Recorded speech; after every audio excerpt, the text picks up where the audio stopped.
Hello guys, हम इधर से निकल चुके हैं हमारे दोस्त को छोड़ने के लिए। ये दोनों खड़े और एक भूमिन भाई है हमारे यहाँ, और इधर इधर जा रहे हैं हम।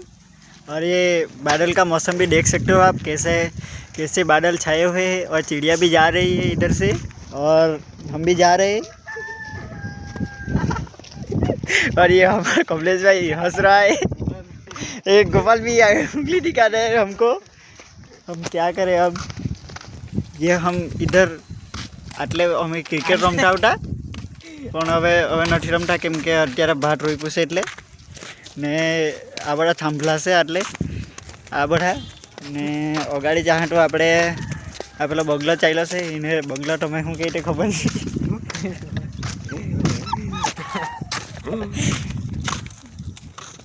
और गाइस ये सब देख रहे होगे, ये